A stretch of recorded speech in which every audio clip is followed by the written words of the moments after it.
We got lots to say. We got lots to say. We're glad you're here and we hope you stay, 'cause we got lots to say. Yeah, we got lots to say. Now here's Bobby and Matt. All right, Matt, you can intro our guest. Oh, our guest, the one and the only Clay Matthews. This guy comes from a family dynasty of NFL football. It starts with his grandfather, Clay Sr., who played in the NFL. His two oldest sons, your father, Clay Jr., and Bruce, both were first-round draft picks, played 19 seasons in the NFL. You have three cousins that played in the NFL. You and your younger brother, Casey, both played in the NFL. You obviously have an incredible career, six-time Pro Bowler, NFC Defensive Rookie of the Year. Is that correct? Defensive Rookie of the Year and NFC Defensive Player of the Year. Yes, 100%. I was just about to say that. Hey, as no well. notes, by the way. Hey, no notes. Cassel's got no notes over here. Super Bowl winning linebacker. You know, he is incredible. He's an incredible person and also an incredible player and a friend of mine. Welcome to the show, Clay Matthews. Yes, yeah, we'll clap for you. Yes. So my question is, Appreciate you having me. Cassel and I were talking, and he was like, hey, I should hit up Clay. And I said, that'd be awesome. And he said, I'll see him at a school board meeting or something to that effect. How do you guys know each other now? Yeah, well, I mean, I think if we want to talk about how we know each other now, we got to go back to how we first met each other. Sure. And So obviously that's college, right? that's college. For those, We got the Trojan helmet up. Trojan love, babe. Yeah. for those who don't know, Matt and I were on the same University of Southern California football team. And what's great is how our stories, and I've got to sing Matt's praises, and one of the reasons why I remain friends with Matt until this day for many reasons, but one of them being the similar trajectory that we took in college, in that Matt, I'm sure when you'll have to fill me in, was at one point maybe third string, second string, just could never crack the starting lineup, was playing behind Heisman Trophy winners in Carson Palmer, Matt Leinart, and obviously goes to the NFL and has tremendous success, and couldn't be more proud of him. You, guys like Ryan Khalil, guys who were, kind of had to sit on the bench, and we all went through this thing. But just by chance, I grew up in Southern California, much like Matt. Matt's career took him around. I don't want to speak for you, but obviously he settled out here in Nashville. And then You played for a lot of teams? Just a few. Okay. Oh, yeah. Mark them down. he played more years than me. So, and then we were just, when I retired, we were still in Southern California, and we're your typical COVID family. We just took a look around and realized that's not where we wanted to raise a young family. And we moved out here, and my older brother, Kyle, who also played with Matt at the time at USC, was out here. So we wanted to be closer to family. Just so happened Matt was out here and his family. We had a relationship from years past, and kids ended up going to the same school, and the rest is history. It's pretty funny because I remember the first time I met you, you weren't even at USC yet. Kyle and I had a day off, and we came out to Westlake. And we came out to Westlake to your home there, and we're sitting there, we're just messing around, and your dad goes, hey, let's go out and paintball. And I was like, you want to do what? And he's like, let's go out and paintball. So we go get these paintball guns, and we get all suited and booted, ready to get out there. And they've got this large landscape out on it was a huge, massive hill, right? Yeah. And so all of a sudden, his dad, Clay Jr., comes out, and he's in a full Wookiee suit. Like he's He ghillie suit. Yeah, He made it himself. Ghillie suit. He made it himself, and I'm like, oh, he's for real. Now, when you're 6'5", like 245, he looks like a tree moving in the woods, right? But he is shooting us all over. So we went out and paintballed that whole entire afternoon, and then obviously Clay came to USC soon thereafter. And the amazing part about this guy is he comes in, he's a walk-on. He's 190 pounds soaking wet? Yeah, not a lot. 190 pounds soaking wet. Does not look like the man he is today. And so I remember after I graduated, I came back about 2 off seasons later, and I go into the weight room to get a workout in, and I see this guy, and he's got this beautiful hair. It's pulled back. He's like snatching 225, and I said to our strength and conditioning coach, I said, Coach Carlisle, who is that? And he goes, that's Clay Matthews. I was like, oh my God. The guy had completely transformed himself, grown into his own body, and then at that point, his career took off. Did you grow or did you work? It was both. I mean, I was a late bloomer. That's just a nice way of saying I went through puberty late. I got to school probably around 220, although it was all in my legs. And physically, I was not mature and not ready to play for the best team in the country at that point, team that was littered in 5-star recruits and blue chip athletes. But every year I just kind of stuck with it. I put on about 5 pounds, and I just got sharper mentally and physically to the point where, I was there for 5 years too. So by my third year, or I should say my fourth year, started getting in games where, I'd play in garbage time and sharpening my craft. And then my last year, I know you get asked a question, but I'm just hijacking this real quick. But my last year, Everson Griffin came in, and Pete Carroll had said at the time he could play in the NFL right now, so I got no chance at playing. So they moved me. They knew I had talent, and Brian Cushing was playing in front of me, who went on to have an amazing career as well, first-round pick. We put in a bear defense, a 0-2-3s, but 2 stand-up outside linebackers. So it was me and Cush. We played outside backer, and I was rotating in every third series. And fortunately, a couple games into the season, they recognized that I had some ability to rush the passer and be disruptive, and that's when I took over. But to answer your question, it was a little bit of both, maturing late and just kind of sticking with it. Your whole family played football. Were they all bigger at the age when you say you hadn't developed yet? No, actually, no. My uncle and father very much were same trajectory. They were just late bloomers, and they didn't come into their own until college and obviously into the NFL. Did you have any scholarship offers? I say you walked on, but smaller schools? None, 0. No way. Yeah, it's incredible. In right? fact, I've I didn't either. We have that in common. That's I got no offers either. Well, did you lie to people too? Because I remember going in there as a, it's the locker room is so unique, and as a walk-on coming in, there's a stigma, and some of it's true about being a walk-on. It's not.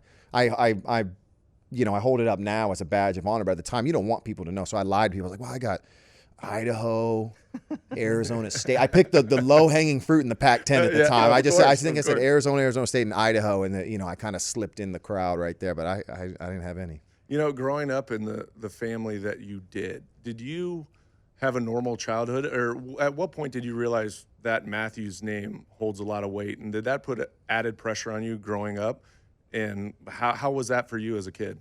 Honestly, it didn't add any pressure to me whatsoever. I think just growing up where I went to my father's games on Sundays, whereas, he worked on the weekends, whereas most work a 9 to 5 or Monday through Friday, that I kind of grew up around it, and I was immune to it, so to speak, and that it didn't faze me.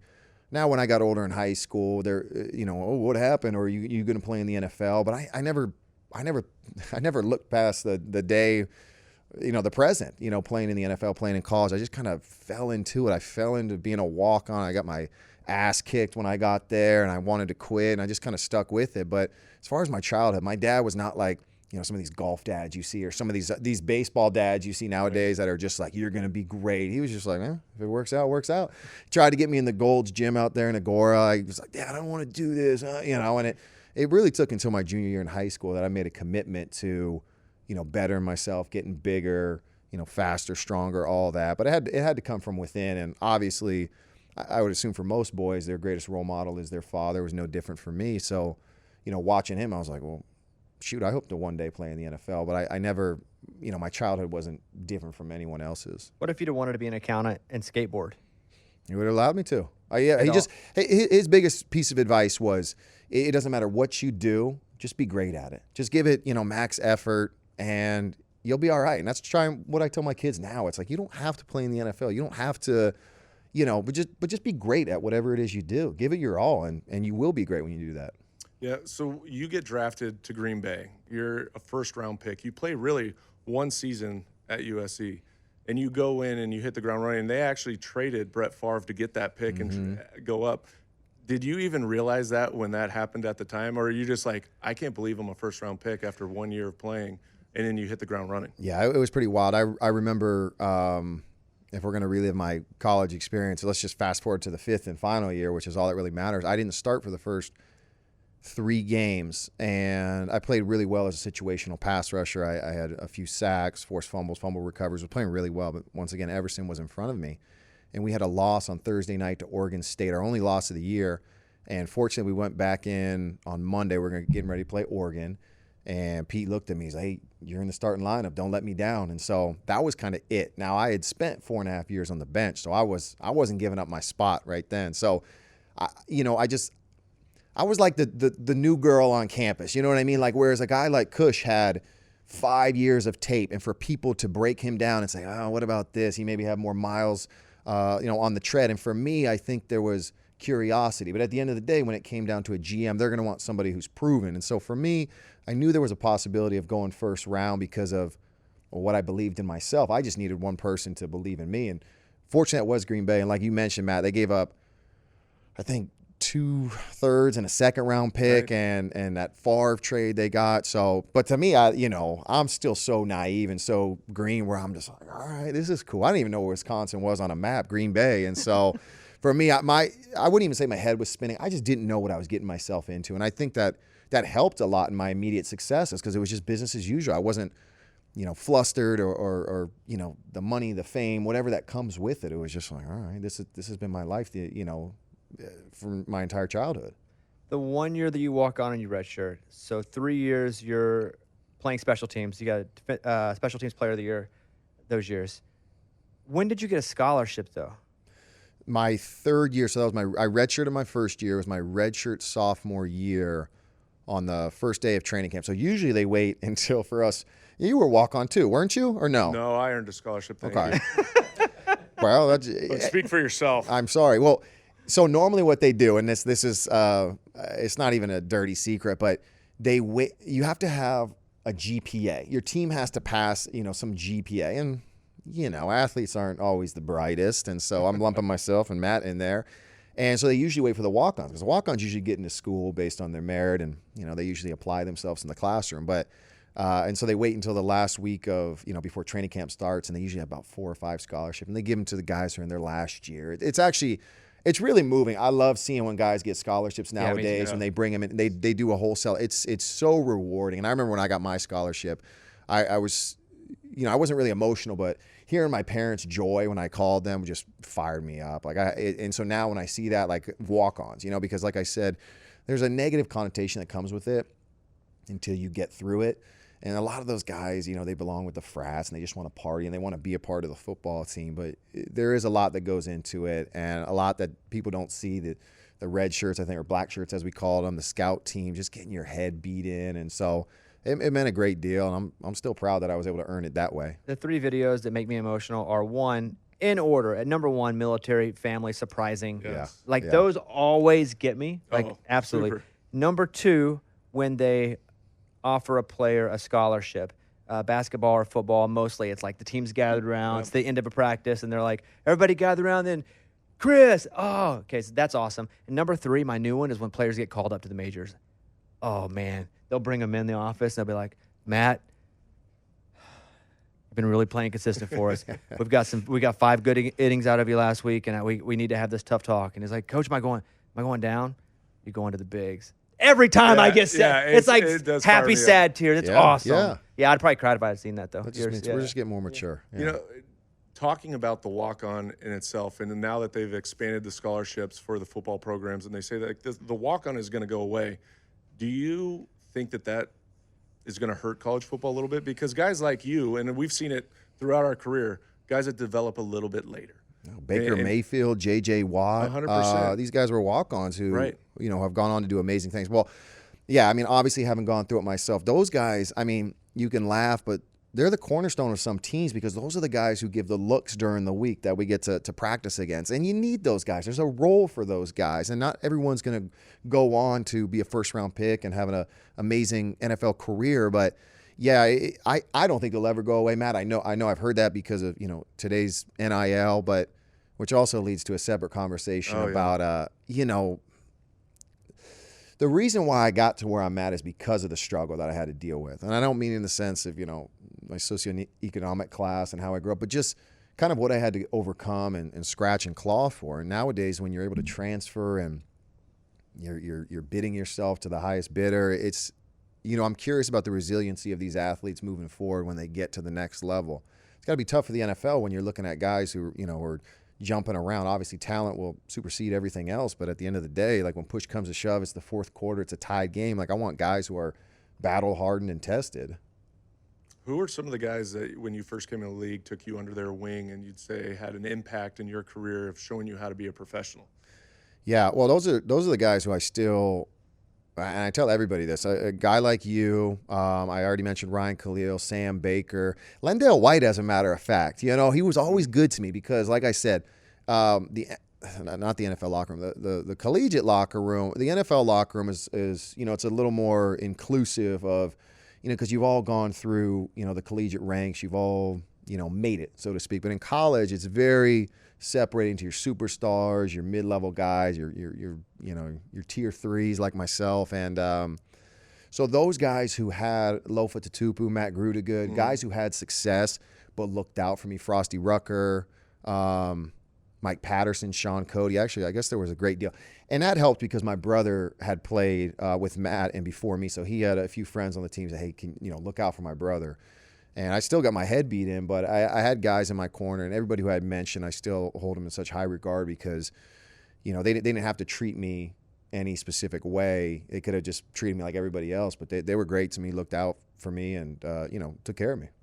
If I'm in California and I grew up a California kid, there are two places I don't want to play. Now, I want to play anywhere in the NFL. That's amazing, but I don't want to go to Buffalo. I don't want to go to Green Bay because it's freaking cold. Like, it's a different level. It's like alien. It's like Mars minus 100 degrees cold. That to your body does what? That's a transition, right? It's a transition, but I don't know. There's something about it too. It's mental war games. You see these guys coming from Florida. They got their ski mask on, their shirt off in pregame. You're like, you ain't. It's like a 4-hour game. You're not handling this. But I also found like being the kid from California with the long blonde hair. Like obviously, how are you going to handle this? I felt like I had to go over and beyond of like.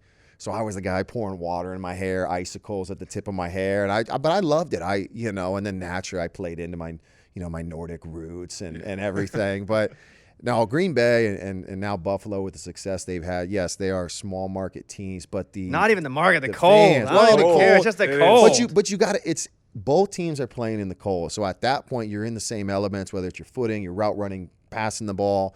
It just comes down to, who wants it more and who's mentally tough. And when you live in that. But you have to live there. Yeah. But I mean, like. I'm a wimp. Can you not see, Clay? I'm just a big pud. Well, yeah. I mean, but if you lived there, you'd be blue collar. I wouldn't live there. I'd just retire. One of the coldest games I've ever been in, we went there with Detroit. It was -5 at game time. And I'm like, what? You couldn't even spit. It would just stick to your face mask. I'm like, and were you one of those guys that would put stuff on underneath, or you were just sleeveless. Go out there. Only one game did I wear a long sleeve. We were in Chicago.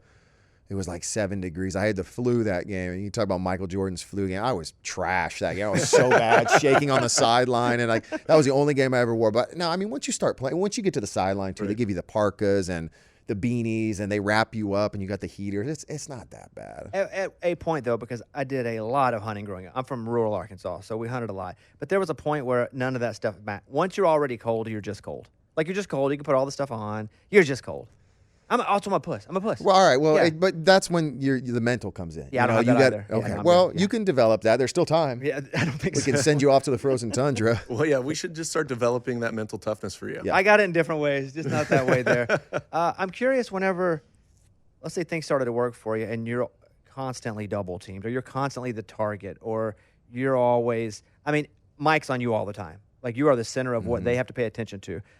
Do they have to start moving you around like they do a receiver in order to get them open so people aren't always the running backs aren't always chipping you, so they're always double teaming you? When does that come into play with you in the NFL?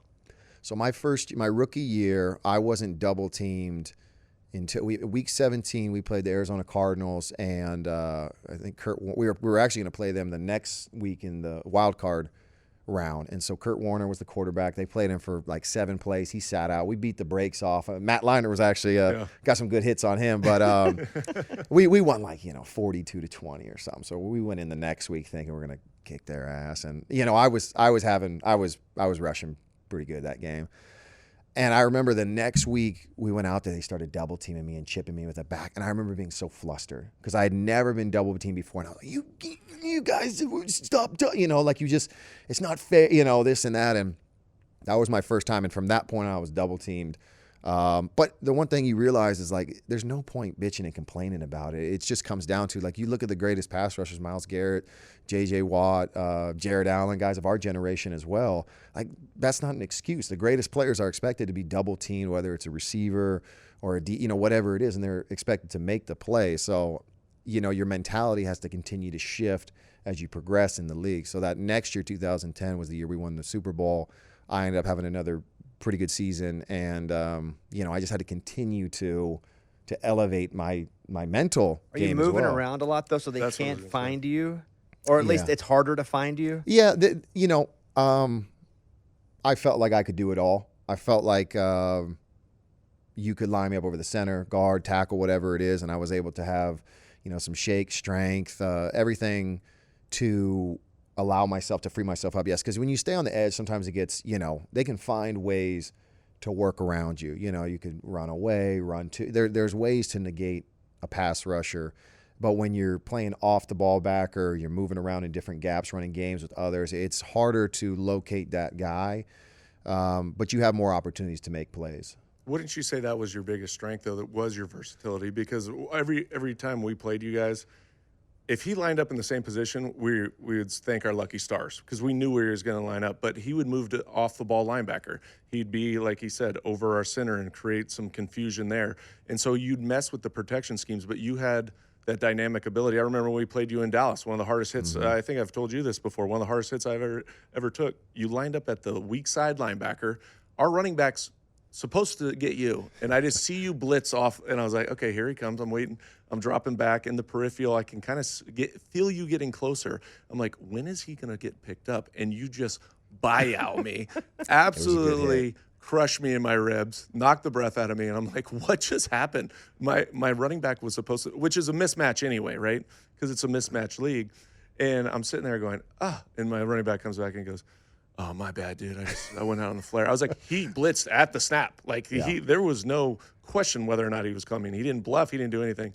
But that was a major strength of yours in terms of being a player and the versatility that you had, because you could play so many different positions. Yeah, I enjoyed it too. It kept me engaged in the game. When you line up on one side and you're always rushing, obviously that's what I did very well is obviously, holding my edge, pursuit in the run game, and then, trying to rush the quarterback. But when you go inside, a couple years when I played inside linebacker, it unlocks, a little bit of complacency that sometimes sets in when you play the same position, and repetition kicks in. So for me, I felt that was a great shot, because I know there was times in my career where I was covering Jamal Charles out of the backfield. I was covering Gronkowski on a 7 route. Gosh, I'm blanking. Why am I blanking on the Chiefs tight end right now? I'd cover him at times. Tony Gonzalez. Well, I was on Travis Tony. Kelce. Yeah, Travis Kelce. I did play against Tony. I needed help with him, but yeah, I mean, and then I'd be lined up against Jason Kelce at center and some of the best tackles, and I think it helped myself out, it helped the team out, and kept me engaged, and it was just fun because it was something new, something different. I took pride in being able to do it all. There's always, every draft, some body part that isn't quite big enough. Pickett had small hands. Now this year, the tackle at LSU, his arms aren't long enough, right?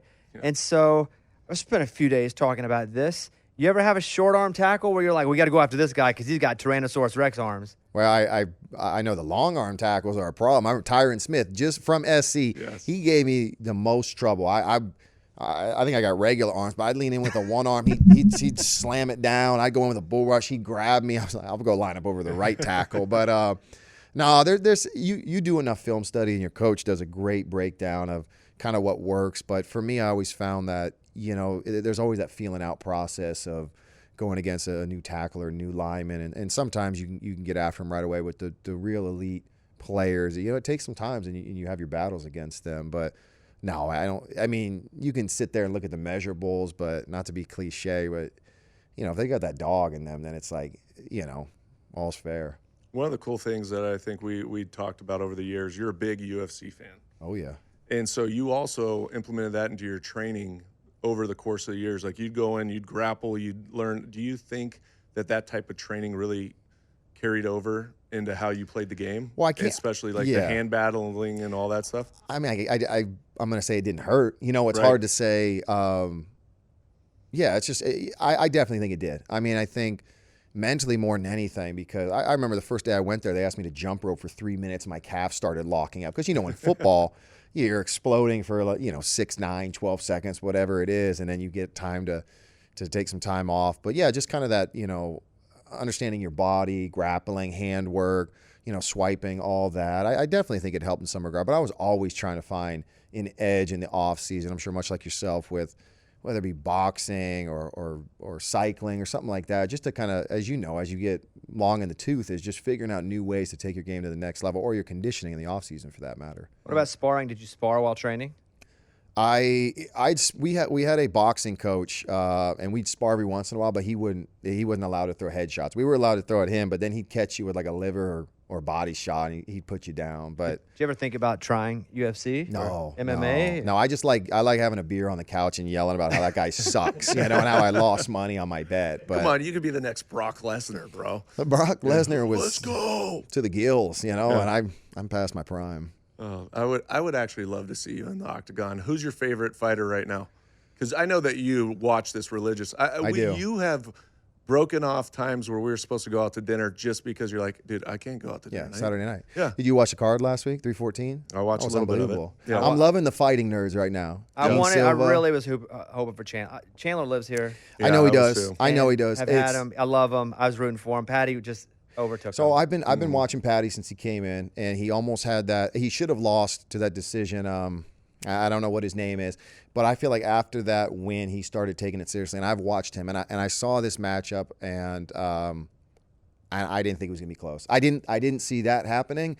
And I know Chandler's a great guy, and I don't mean any disrespect, but I just think Patty's going to the next level. But the fighting nerds, I know next week we got Prates and Ian Gary. Yeah. I think they're the hottest thing right now. Yeah. I love talking UFC, and I feel like I've been watching it. So 2019, I finished my last year in Green Bay, so I'm waiting around a few, to see what happens, with free agency, if they're going to re-sign me. And basketball ended when I was still engaged with basketball, and UFC was the only sport that was on at the time. So it was on every Friday or Saturday, and then I found that it was on every week, and I found, okay, I watched this guy. He fought about 3 months ago. He's fighting again, and then everybody has a story, and it's great. I love it. I love it. What about wrestling? You watch wrestling ever? When I was a kid, the Attitude Era. But I've kind of, my kids are starting to get into it a little bit, but myself personally, no. I was talking to Shawn Michaels yesterday, Attitude yeah. Era, like Suck It. Yeah. And after the interview, a buddy of mine and I were talking, and we were like, man, we got into a lot of trouble doing what they did. Because it was all Suck It. And That's all we did when we were younger. Yeah. Pee-wee football, you'd make a tackle. Double X's over them. Yeah. Triple H. It was the best. Yeah. Talk about winning the Super Bowl. The night of the win. Like, what's that party like? Because everybody seemingly goes to different parties, has a different kind of night. What was your night like? Yeah, so Kid Rock performed at our after party. It was cool, but once again, I didn't take advantage of the moment. I didn't get. There's like one picture of my family and I in the field. Do you after the regret game. that? Yeah, absolutely. And NFL Network asked if I do an interview. Yeah, of course I'll do it. And I missed out on so much. And then naturally, I just figured, I had this immediate success in the NFL. We're going to do it again. 2011, we go 15-1. We lose to the Giants, and after that point, we just had a hard time getting back. We didn't get back. But to answer your question, it's all a blur. But I ended up exchanging numbers with Kid Rock and getting together with him in the offseason. And just, man, winning the Super Bowl, it just unlocks so much fun stuff and puts you on a different echelon of fame. Now, you're the all-time sack leader in Green Bay Packers history. It's a pretty significant deal. And when you were chasing that and when you became the all-time sack leader, was that a moment in your career that you cherish and that you knew that was the pinnacle of – the Green Bay Packers, probably the most storied franchise in NFL history, and you just became the all-time sack leader. It's a pretty monumental moment. It's cool. I'm just thankful Reggie White didn't play his whole career there. He had 100 sacks in Philly, however 30 in the for the Memphis show, whatever it was. But it's pretty cool, especially like you had mentioned, just doing it for the Packers organization. And I would, in the program, they'd have the top 5 leaders in every statistical category. And before the season, I'd always rip out before week 1. It was sack leaders, and it was Kabir, Gabasha, Biamia, Aaron Campman and stuff. And I had it up there. And I remember I started this when I was at 30 sacks, and I ended up getting a little over 80.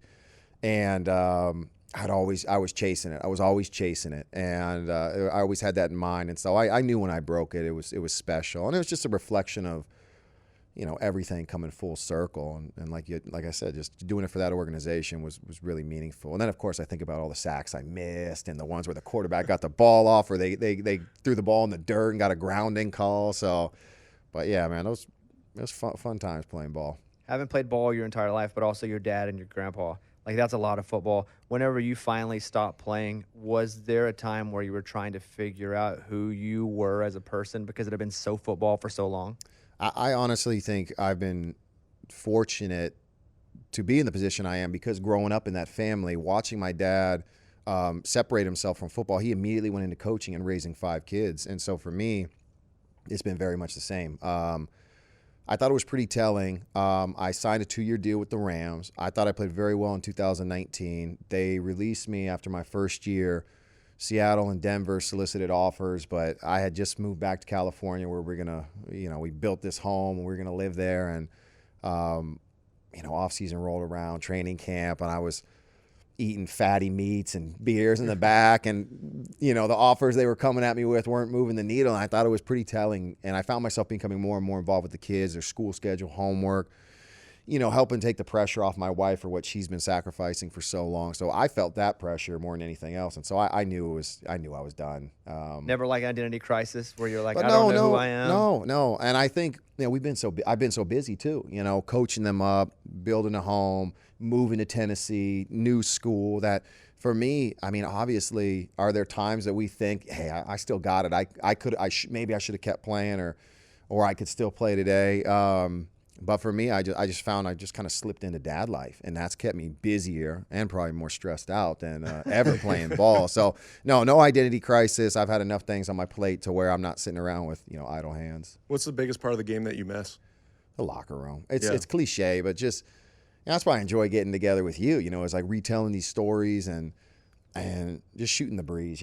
Because once you go back in normal society and you meet the dads from from school and whatnot, right. It's just different. It's different. You're not allowed to say the stuff that we used to. Yeah, absolutely. Yeah. There's no race, color, religion in the locker room. It is just everyone. You take guys from Southern California to like the Northeast to Miami to Oregon, and you're all working towards a common goal, and you put everything to the side. And so some of my best friends are guys where you grow up, be like, I don't know if we'd really click, And that's what's so great about the sport and why I'm sure we believe it's the greatest sport. But, just the locker room. Yeah. I want to ask about Reggie Bush. So you're playing defense while he's there as a running back. You have to tackle him in practice? Well, I wasn't allowed to tackle him. I think him and Matt got those special gold jerseys. Matt Leinart got those special gold jerseys. What jersey did you get? They gave me one, but I don't know if it was fully gold. Got it. Like, hey, if you guys need to hit a quarterback, hit Cassel. No, Reggie was a stud. Reggie was good to me as well. He was dynamic and just built like a man. Like in college, everybody's coming into their own. You got big guys, but just he was on a different level, and he showed that week in and week out. And obviously, I can't speak on Barry Sanders at his time in college and greatest players, but he's in the conversation. I think, to me, he's the greatest running back I've ever seen. Yeah, I was on the sideline for the Fresno game, Fresno State, watching it it's remarkable. At the time, you just take it for granted, especially those teams as well, really. How many first-round draft picks, guys who went on to the NFL, just the offensive line, the Heisman Trophy winners, just remarkable. Last year, you were inducted into the Green Bay Hall of Fame. That had to be a pretty cool experience for you, your family, to go back to be celebrated. Talk a little bit about that day and everything that you went through on that day. Well, I don't know about you, but, anytime a team decides to move on from you, there's that human element where you're like, screw them. They don't know what they're missing. It's natural. It's our insecurities. It's whatever. So going back there and bringing my kids back there at a point where they're not little babies and they can appreciate everything. I remember them. Well, actually, my wife told me they walked into the Packers Pro Shop and there were some shirts of me on it. My youngest picked it up and he was embarrassed, because it just, I'm just dad to them. I don't have a job. I just sit on the couch. I'm that dad to them. But it was pretty cool. And then the ceremony was phenomenal. And getting back to that locker room, the amount of former teammates that showed up was remarkable, and it was awesome. I thoroughly enjoyed my time in Green Bay. Couldn't have asked for a better organization to go to. The success we had, the players I was with, the place to raise a family. I mean, there's just something about Wisconsin that I'll forever hold close to my heart, and I love when I get to go back there. I'll actually be back there for the draft, as a matter of fact. So, but it's awesome. I love it. From what I've learned about you from other folks that know you, you're a pretty studious player, meaning you were studying. You had to play a lot of places, so you needed to know a lot of the players. You need to know a lot of formations. But what quarterback did that back to you that knew everything you were doing, just as you were almost knowing everything they were doing? Yeah. Well, I had the hardest time getting after Drew Brees. I mean, he was so calculated with where he was going. We played, because Peyton was in the AFC, I think we played him once when he was with Denver, and I think we were 6-0. They were 6-0. He shredded us. But Drew Brees, just being in the NFC, the top of the NFC, you guys always play each other. And it was always fun, like Aaron Rodgers versus Brees. But and then they had like Bushrod and some of these guys who I had the hardest time getting. I remember I finally sacked one time, pushed him off me, like as if I was mad because I finally got to him. But he was a stud. All the guys you hear about, I mean, when you get to the NFL, you see these guys like Charles Woodson and stuff when they're hanging around the facility till 5, 6 o'clock, and you're young and you're out of there. And that's 95% of the locker room does that. And you see the guys who hang around, take care of their bodies, who are in the film room. You're like, oh, I get why he's good. He puts in the extra time, and those guys like Breeze and them are obviously they've earned everything because of what they gave to the game. Do you think you learned a lot being on the opposite side of Aaron Rodgers? Because he's one of the greats of all time, in my opinion, in terms of quarterback play. But, the old phrase, iron sharpens iron, but you got to go and see his greatness day in and day out. Talk to us a little bit about him as a player and what he brought to that team as a leader, and also just what you saw on a day-to-day basis.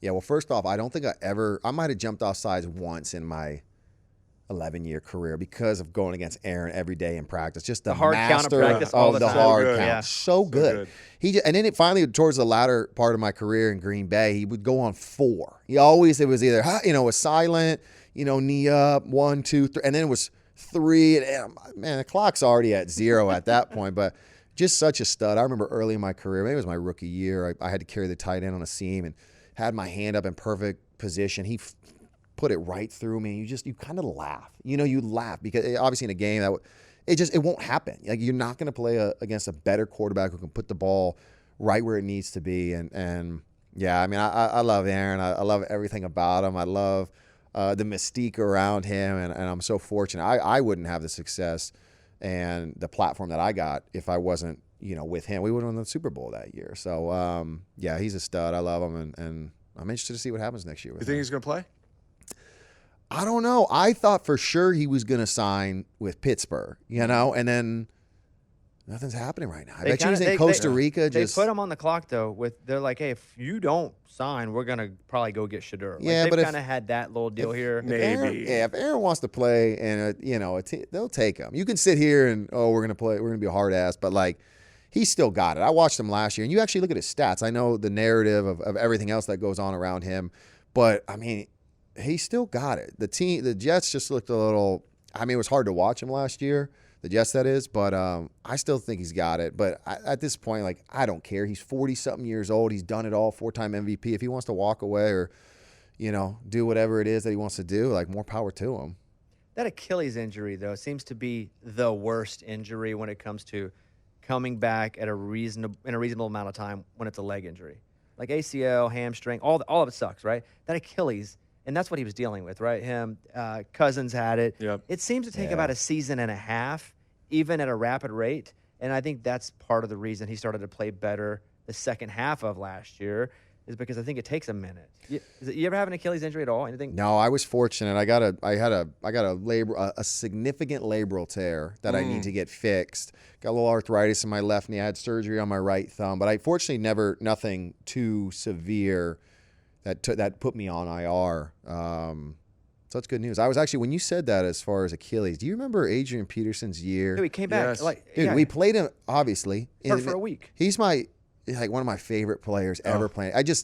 You knew he was going to rush for at least 100, probably 2, and you just tried your best to get him down. He was such a great guy too. Like, I don't know. I have such fond memories of like, everyone's like, oh, you must hate him. Like dude, I love playing against like the best. Not to say like, obviously I want to win, but like I love playing against the best, and I'm just in awe of like what they're able to do. For him to rush for 2,000 yards or whatever it was. Fortunately, we stopped him like 6 yards shy. Yes, we held You're him. not getting that record, bud. Have you ever shook his hand?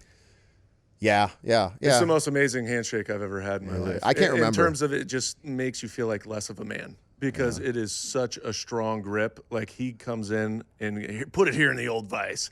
Yeah, well, just I tears looked you up. We played against Were you were on that 2004 team? No. Yeah, no, USD team. Sorry. Oh, yes.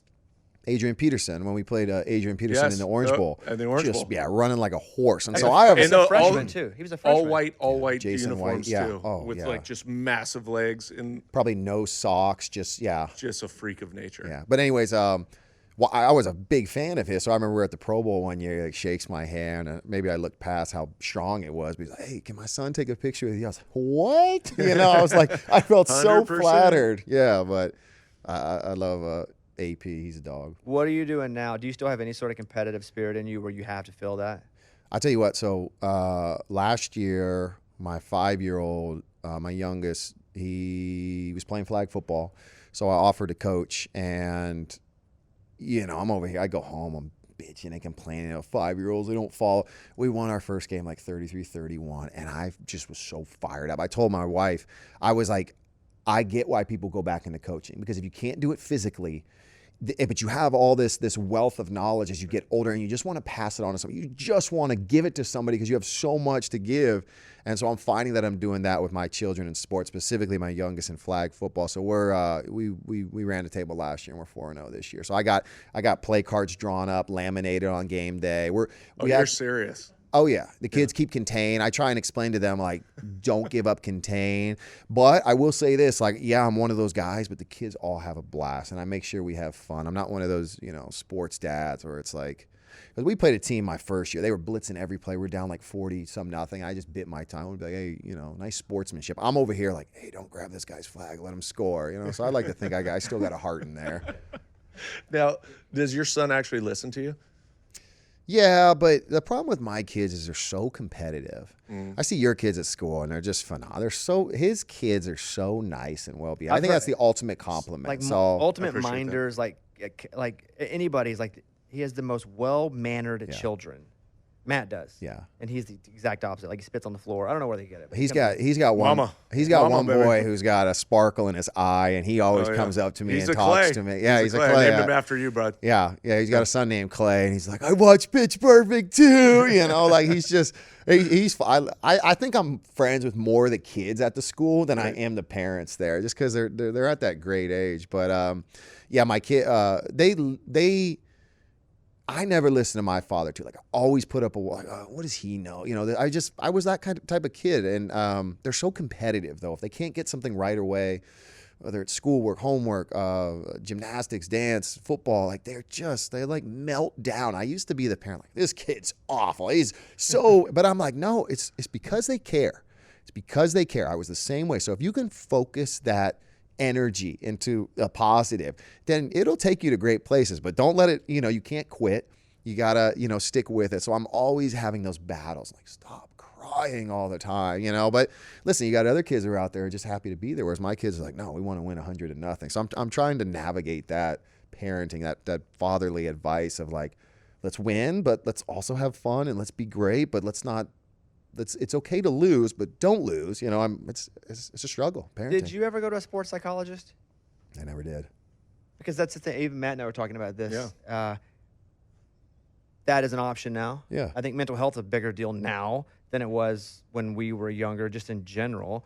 And did NFL teams even provide them? Did you choose not to go, or did you just they weren't there? They might have offered it up like my last year or two. And if you need to see one, that's fine. I've got no beliefs one way or the other on that. I just felt like I was sharp. I was there. I knew what I needed to get done. And I had my father at home who, always, I'd have those calls with him. I remember we lost my rookie year, went 4-4. We lost to the 0-7 Creamsicle Tampa Bay Bucks and Josh Freeman. And I remember Kevin Green, my coach who has since passed, I lost contain, and he leans in my ear, he goes, "You lose contain one more time." Like he was Right. he wrestled for a living. He's like, "I'm sitting your ass." And I'm just like, just hot, fired up. So I called my dad like that night, and he's like, "All right, here's what you need to do." So just a little X, Y, and Z. Next week, rip off 2 sacks, like Monday Night Football, the NFC Defensive Player of the Week.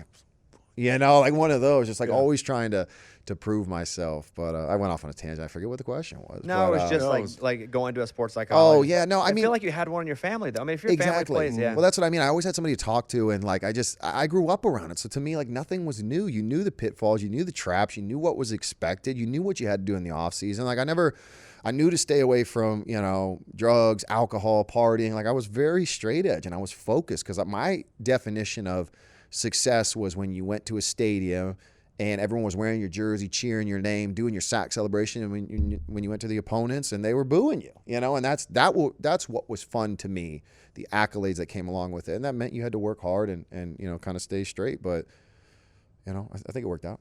You're just a mental steel trap. I definitely saw a sports psychologist. I was like, hey, I'm struggling this season. I need But you're a somebody to quarterback. That's different. Quarterbacks go through the mental anguish of the position because it can be the highs of all highs, but it can also be the loneliest position because everybody's eyes are on you. And if you make that critical mistake or throw that critical interception, you feel empty inside because you let down everybody. Yeah. Where I feel like there's other positions that can get by with a mental mistake or they miss their block, but not everybody notices that. But they notice every single bad play that a quarterback has. And sometimes it's just answering those questions over and over about whether or not you're going to be at the organization next year, this, that, and the other. And so sometimes having a sounding board and get somebody just to give you that perspective of, look, this is their job, this is what they're going to do. They're going to ask the tough questions. But I always felt like it was something that benefited me more than it ever hurt me. Like, I know that I can be mentally tough and play that game, but there was times where it was like, I just need to talk to somebody. If I lost contain, you're right. I could hide behind like 10 other guys. Like, well, the defense should have bailed me out. But you throw a pick and you're like, hey, receiver ran a wrong route. Like, you're still the guy who's got the QBR or the one interception on his. Yeah. I got a quick story for you. I remember we grabbed lunch in Manhattan Beach, probably after my rookie year. Was 2009 the year that Tom Brady went down with ACL? Or was that 2008? Yeah. Okay. So then before my rookie your year, rookie year, we sat down. I believe it was you and your wife, and we were at some restaurant, I forget, down there. But he had come home, and Matt, you had success that year, but you guys didn't make the playoffs. And I'm like, well, Matt, you should be starting over Tom Brady. I remember telling him this. And Matt actually, because he was been a part of the business, well, no, he should get his job back. He had to, me not understanding how it works. Once I got to the league, I go, even as a first-round pick, I'm like, oh, I got elevated to the top. But you did well, though. You went off to Kansas City, made you a little bag, and, we're on your way. Who would have thought? Who would have thunk it? Well, that's what's great, Matt. I just, I love how your life just took off, your career and everything. Just a big fan of you. Ditto, my friend. you. It's just been fun to just bro out here. Yeah. Huh? Yeah, I'm like in the middle. I'm just catching bro vibe. You guys are broing, and I'm just trying to take some of it. No, No, Take you're, it all in. you're vibing like in breathe right it. now. I'm trying to breathe in it the in. bro. Breathe it in. Would you get nervous? Yeah, I was always nervous. You but were? It's an energy. To me, would you ask if I was nervous? I'd be like, no, but I believe it's a mixture of emotion, like adrenaline, like fear.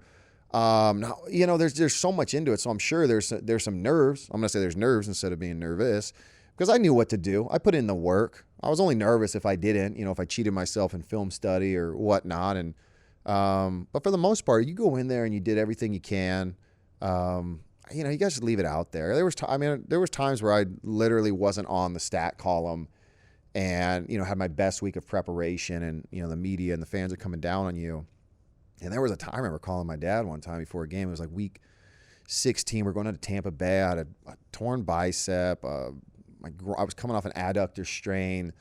And it didn't matter if we win or lose. We were playing Detroit the next week. We had to win. And my dad's like, just one of those fatherly advice. I go 2.5 sacks. I have one of my best games. So it's like, it's like baseball. It's like taking hits at the bat. Like, you're going to get your opportunities there, but there's no point in being nervous. You just trust in your, it's so cliche. Trust in your preparation. Know that you can get it done.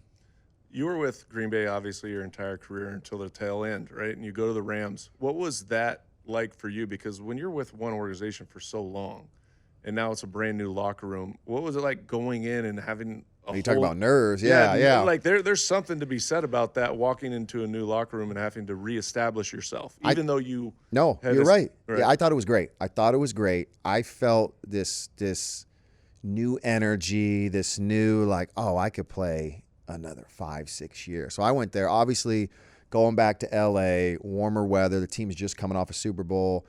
Kind of, hey, what's this Sean McVay guy all about? He's 33. I'm 33 at the time. And he gets in front of the team. And, and I was with Mike McCarthy for 10 years in Green Bay. And it's, he's from Pittsburgh tough. And Sean, just kind of representing LA and letting everybody be their individual and have their ego and whatnot. It was completely different, but I found myself having to prove myself again. I really wanted to, especially my last year. I came off a career low in sacks.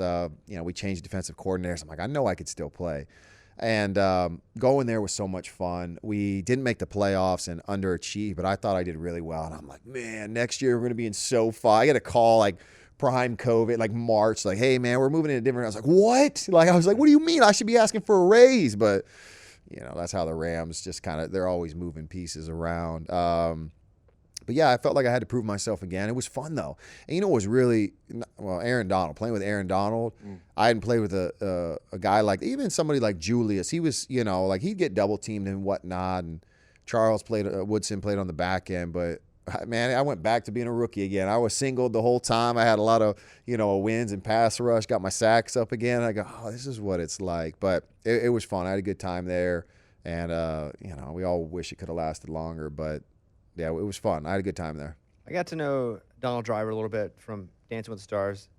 And after his career, he went into television, did that a little bit. You had a face that people knew, and you weren't a quarterback, which was rare. Did you think about getting into entertainment at all? Man, my agents were always pushing me. Hey, let's do broadcasting. Let's do this. And I don't know. For me, I just, not to get on this whole diatribe, but I just think it's dangerous. I think I had immediate success, in the NFL, and everybody put me on a pedestal, and everybody's quick to tear you down. And it's dangerous to put your beliefs in other people's words, whether that be through social media or, people talking about what you're wearing, who you're dating, this and that. And for me, I took a step back, and that's what, people, what happened? What do you do all day? I'm like, man, I love it. I love going out and less people knowing who I am. I truly am loving the anonymity of just kind of going out and just doing my thing now. I think a lot of people, they lose that roar of the crowd, they lose what they were. But for me, it's like I've been there, done that. And this goes back to, my upbringing, my father and stuff, and how he lives his life and being humble. And I can't say I was humble as him, but, I just am like, I'm okay. I'm at peace with my career. That's what he always said. I'm at peace with my career. You could sit here and say, oh, do you have any regrets? Do you wish you would have done things different? Yeah, I mean, sure. But like, I'm at peace with my career, and I'm good with it. You're definitely at peace, but talk about your new passion, which seems to be farming. Land. Yeah. Land. You got to tell them about some of the projects that you're working on, trees that you've planted. Oh, yeah. I mean, just go for it. Yeah, so we were fortunate to get about 200 acres close to town. And I've always loved the outdoors. I've always wanted, my own place. And fortunately, it's close enough that I pretty much, I was going to go to the land today, but I had to put on jeans and whatnot to come up here. But, man, honestly, that's filled the void, too, of staying busy while the kids are at school. So we're building a barn, a cottage down there. We got a house close to town that, with the kids and whatnot. But we got a 4-acre pond. Completely drained it, dredged it deeper, reintroduced Florida largemouth bass, subspecies of bluegill back in there. We're just fishing out there this past weekend. Went down to Chattanooga, got me some boulders, planted some trees around it. We got the barn going up. I planted an orchard too with my brother and I, 107 chestnut trees. So for those who give, AF, chestnut used to be the tree of the Appalachians. They were like, that supported the people here, the wildlife. That's what they built their barns. That's what they traded with. But blight came over from Asia, wiped them all out. I believe they're virtually extinct. But recently, they've been able, within the past couple decades, they've been able to put together the Chinese chestnut, which is blight resistant, and backbreed it with the American chestnut, so it's like 15/16 American chestnut. So I just love the history of it. And on top of that, too, it only takes about 3 to 5 years for chestnuts to start developing. They're super low in tannins, high in carbs, protein, so wildlife like turkey and deer, which I enjoy hunting, as you had mentioned, they enjoy it. And you don't have to wait as long for oaks to, the mighty oak to grow and produce acorns, which are obviously higher in tannins and whatnot. So, yeah, I've really dove into, soil health, soil science, sustainability, and I love it. So, some people laugh, but I geek out over it. I was just reaching to the orchardist down there at Southall. I'm like, hey, let me pick your brain. I want to know what type of organic fertilizer we need to think about using. What about pruning? So, Did you get beehives too? I got bees. Yeah, I got bees out there as well. In fact, I got to put a new super on top because it'll be honey season soon enough. Do you put on this full suit? I put on the full suit. I got the smoke, the little burlap that I light. I got this. I just get so hot though, and then they always sting me though. So I usually just let them do their thing a little bit. Halfway through the year, I'm like, all right, we'll get honey next year. But yeah, I got lots of projects between just splitting firewood, cutting grass, just being an outdoorsman. Most interesting man in the world. Yeah, who knew? Yeah. California kid. Yeah. All right, 3 final questions. Number 1.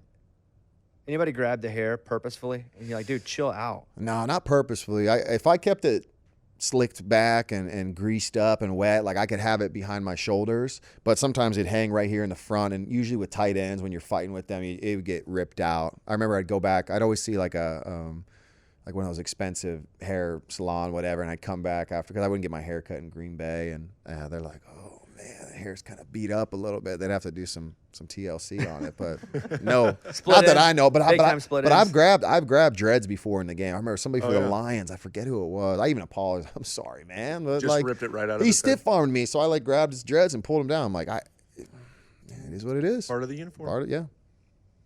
Did you say you had 3 questions? Well, I thought you were going to have 2, and I was going to have 3. Oh, my bad. Give and take. I give you take. Said give, take. I don't even know if I have any more questions, just because of this interview has been so great. Well, the problem with you two is you know each other. Right. And it's not a problem, but there's probably a lot of things that you already know not even to ask because you already know the answer, therefore you're not asking it. Like I have a lot of friends. My friends are the hardest people to interview ever because I know so much about them that I'm like, did I already ask that? Have I asked that 10 times before?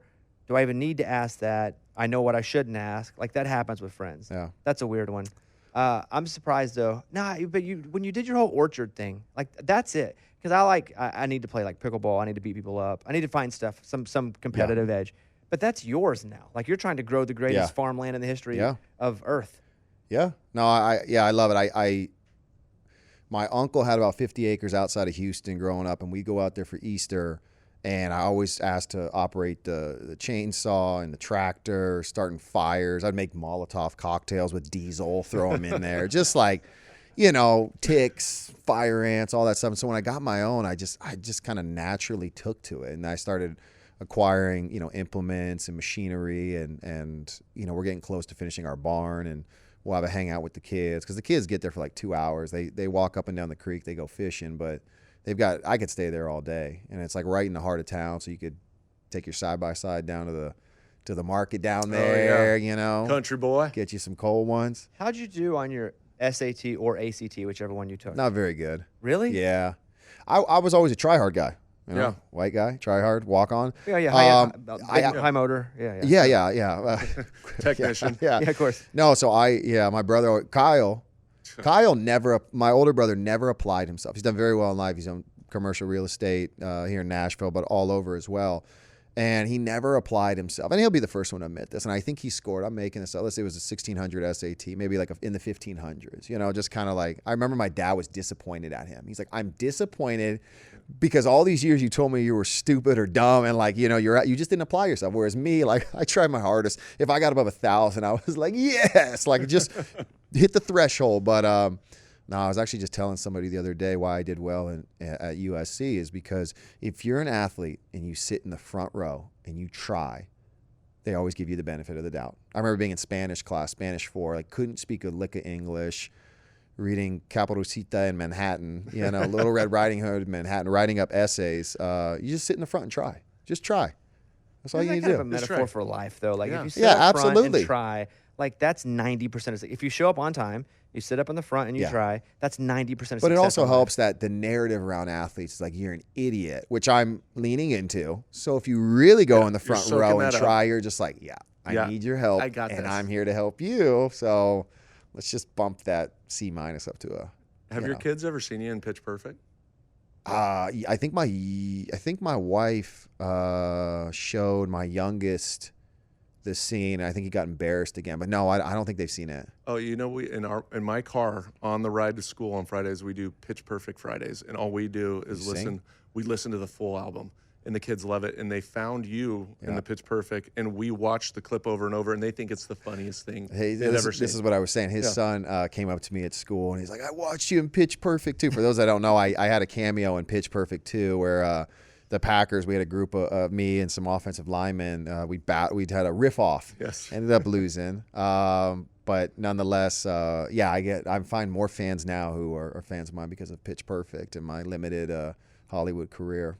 All right, final question. Do your kids ever just watch your highlights? You ever walk in on your kids? Yeah. My youngest, my daughter doesn't care as much. She just wants to watch like Sabrina Lones. I think those are like dancing videos. Yes, they are. But yeah, my boys will watch that and they get all fired up. And then I watch it. I was like, yo, that was a dog, like. My kids catch me all the time watching my highlights, like crying, like, oh God, I just had it remember that. good. Remember that? Kids, come watch this. They're like, I'm good, Dad. Clay, we really appreciate it, man. This has been awesome. Hey, thanks for having me on. I appreciate it. Thanks for giving us an hour, and it's pretty cool. You guys were, Small okay, world. let me ask both of you this question. Last question. Do you cohabitate when you're two different sides of the ball in college? Like, do you at all run together, see each other in the locker? I mean, Well, first of all, each other? Matt and I are very different. Like, this guy is Mr. Personality on the school board. Like, I see him and sometimes I'll like roll up the window because I know I'm in for like a 30-minute conversation. Like, he's friends with absolutely everyone. Me on the other side, Casey, my wife, talks to me and she's just like, yeah, you just give off this look like you're not interested and you don't want to talk to anybody. And I was like, all right, well, that's fair. So we have, we're very different. So that being said, I think Matt was friends with everybody. Like he was just, just a chameleon, could fit in. Meanwhile, I'm just, just doing my thing over here. But I don't know how you want to answer that question. Well, it's interesting because when you're in the locker room, the defense and offensive guys aren't like defense isn't all in one section and offense isn't. You're kind of intermixed. So it's this cool way in which you interact with your teammates. Now, during meetings, everything else, you're separate until you come together for a team meeting. But then that bond of being out in the field and doing all that, you go, and particularly in college, you got nothing else to do. You don't have any families to go home to. So everybody would go out together. So you get a great mix of both defensive and offensive player. Two of my best friends were Lofa Tutupu and Sean Cody when I was in school, and those are two defensive guys, and I'm the backup quarterback. Like, it's such an interesting dynamic when you get into the locker room. And to his point, I would try to go along and talk to everybody just because that's I'm uncomfortable in silence. I just am. And I'm uncomfortable, period. We went to the Super Bowl together, and he got a good Last year? Yeah, Matt got a good dose of me in real life. Me on a microphone, I'm freaking life of the party. Yeah. But in real life, I'm like, and I just dipped. Like, we were at a party together, and he just looks around. I'm gone. He's the mysterious one in the corner looking at his fingers. The chick's like, what's up with your friend over there? Dude, we walked into this commissioner's ball, dude, and there's a lot of people. Don't get me wrong. It's intimidating for anybody. And I didn't really know a lot of people. And then I ran into Coach Belichick, and I went up and introduced me. Matt was super kind. We introduced our group and sat there, talked to him for a second. From that point on, did not see Bobby. Yeah, I left. I just walked. We were there for, 45 minutes before you just ghosted me and said, and then I got a text message, hey, I'm back at the hotel, man. Sorry, I had to scoot. Great to see you.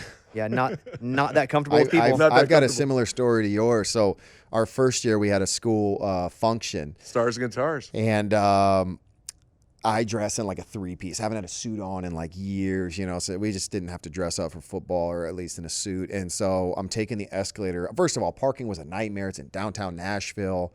And I'm taking the escalator up, and I look to my right, and it's just like 500, like 1,000 people. And my social anxiety, I grabbed my wife. We literally hit the elevator going right back down. We order like Grubhub or DoorDash on the way home. So I'm like eating in our suit. We're eating like the takeout sushi. I just couldn't do it. And this guy, I'm thinking it's like like you got to dress up. He's wearing like, it was a disco theme. So I think he's got a wig on. Elton John, I think I wore. Yeah. Well, I'm sure you look great, but nonetheless, so I'm very much with you on that. It's been awesome. You guys subscribe to the show if you don't mind. Hit that subscribe button on the podcast. And for Matt and Clay, I'm Bobby, and we'll see you guys next week. All right. Thanks again, Clay. It was awesome. Yeah.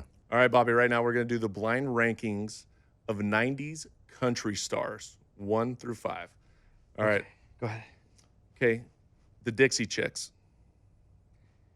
It's tough. You want to go early. You don't want to give. I'm going to go 3 just because they're going to set the bar. 3. Dixie Chicks is 3. Reba McEntire. Oh, my gosh. This is tough because Reba's a legend. And once I thought Reba was inviting me to be a member of the Grand Ole Opry. I was on stage. She came out. She said, "Do you want to be a member?" And I was so excited. And then I realized she was just saying, "Hey, thanks for covering. You get off stage now." There's a whole thing. I'm going to go 2. 2.